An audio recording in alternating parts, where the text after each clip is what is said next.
وعن وناكسن غيرت إما قدرت مال كسو دنيا دعالي دافية كدوكتان وعن وناكسن وقت كسو ينتهي هذا أنت بدن مدحتوية في الصومالية يا مانت وحى باهسي قرال أنت بدن أصحاب يقصوا مشنجرينين قرال كاسي أوها إن حسن شيخ محمود لقدونسي أو المرنته هجان كأفريقيا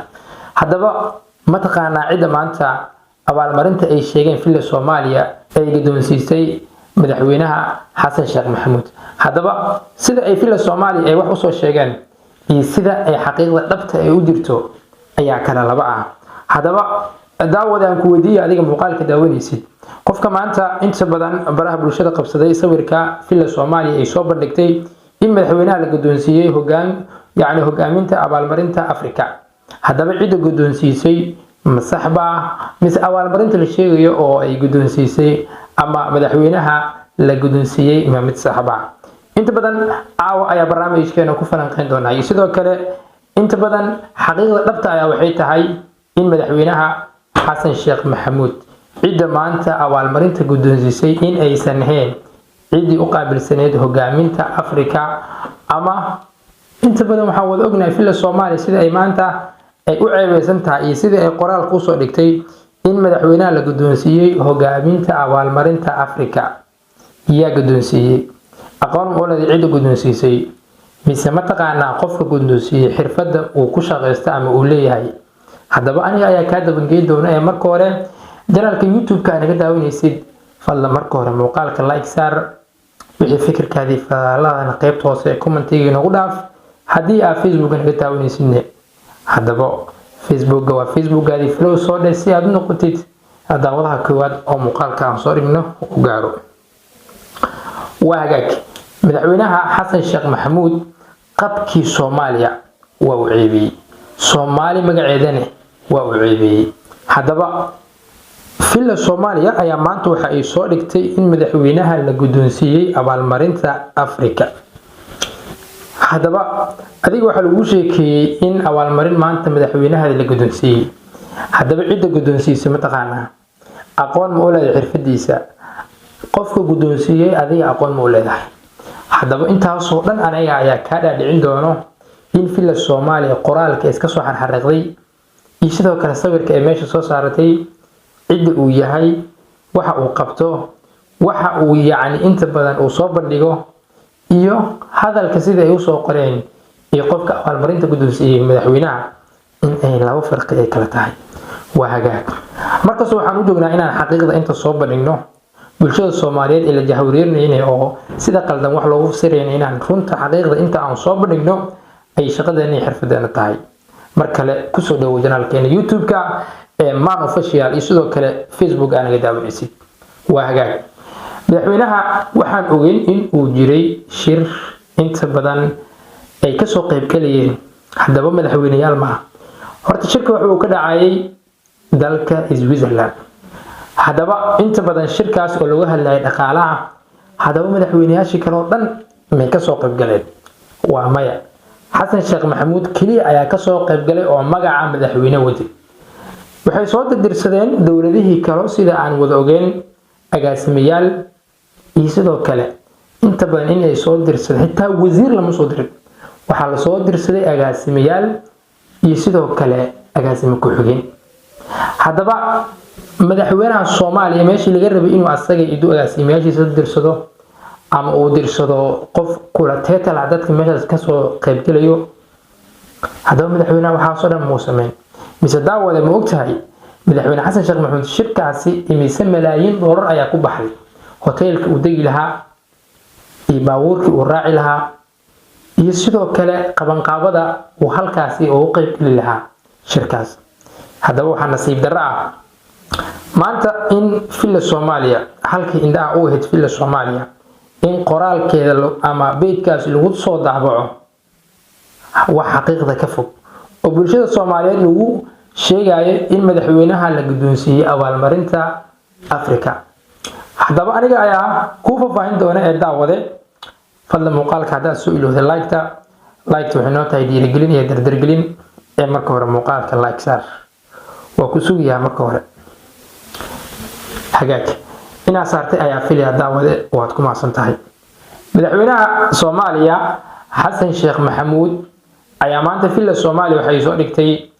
in madaxweynaha la guddoonsiiyay abaalmarinta Afrika. haddaba cidda guddoonsiisay iyo sidoo kale shakhsiga guddoonsiiyay iyo sidoo kale magaca ay sheegeen villa Soomaaliya waa mid xaqiiqda ka fog. haddaba inta badan waxaa ognahay villa Soomaaliya beedkeeda maanta waxa la soo dhigay iyo sidoo kale in aysan islahayn sida bulshada Soomaaliyeed loo jahwareernayo. haddaba shakhsiga guddoonsiiyay madaxweynaha abaalmarinta ay sheegtay villa Soomaaliya waa shakhsi YouTuber ah,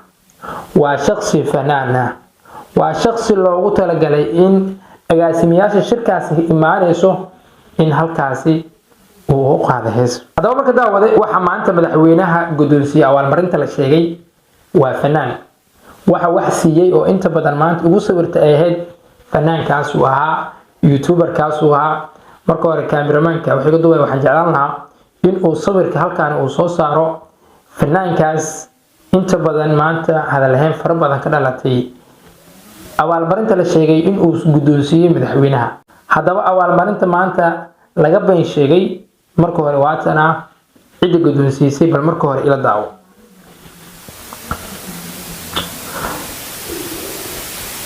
waxaa filayaa runta in ay tahay mid bulshada in loo soo bandhigay ay u baahan tahay. villa Soomaaliya waxay leedahay madaxweynaha waxaa la guddoonsiiyay abaalmarinta Afrika, waxaa la guddoonsiiyay hogaamintii ee Afrika. haddaba sidaas ma daawade waxa wax maanta siiyay ama ugu sawirta ahayd fanaan waay, YouTuber waay, ma ahan kulanka xataa laga soo qayb galay oo shirkaasi Switzerland ka dhacay. haddaba dawlad walba waxay soo dirsatay agaasimayaasheeda ku-xigeenadeedii. xasan sheekh maxamuud waa uu orday, wuxuu ka tegay meesha Switzerland buu tagay, dhaqaalaha ku baxay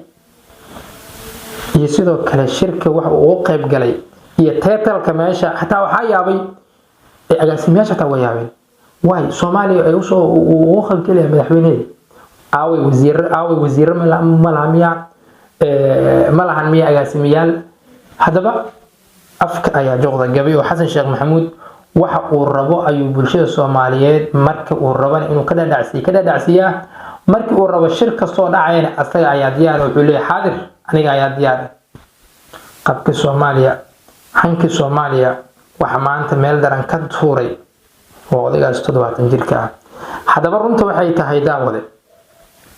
in madaxweynaha maanta waxba aan la guddoonsiin oo abaalmarinta la sheegay ay tahay abaalmarin aanan inta badan aan jirin, ay tahay villa Soomaaliya kaliya sida ayada ay rabto ama wixii markaasi uu madaxweynaha ay rabaan inay ka dhadhacsiyaan oo asagana diyaar leeyahay. balse waxaa nasiib darro ah beedkaas ummadda inta badan indhaha kusoo wadayso oo villa Soomaaliya maanta magaceeda iyo maamuuskeeda loo wada hayaa sharaf in maanta qof kasta uu yaaban yahay.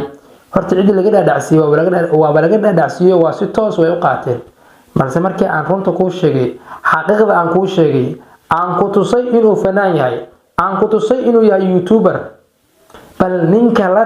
ninka maanta siiyay abaalmarinta ay ku sheegeen villa Soomaaliya, bal fiiri madaxweynaha ma ku teetala allah sheedan ku yar waa kana xasan sheekh maxamuud meel kasto iduu tagay usaan Soomaali magaceedii iyo qadar iyo maamuuskeedii iyo sharafkeedii dhulka la galay. waxaa filayaa daawade in Soomaaliya markaan ay kasii dhacaysa haadaan, in Soomaaliya markaan ay tahay in laga qabto 70 jirkan kaliya lacagta ka soo hartay, aanan fiirinayn magacii Soomaaliya, aanan fiirinayn astaantii Soomaaliya, aanan fiirinayn qadarinta iyo maamuuska Soomaaliya. haddaba waxaan filayaa in xaqiiqda iyo sidoo kale runta ay idinka dabageeyay oo maanta aysan ahayn sida villa Soomaaliya ay wax u sheegtay, aysan ahayn xaqiiqda rasmiga, ay tahay sida aan wax idinku sheegay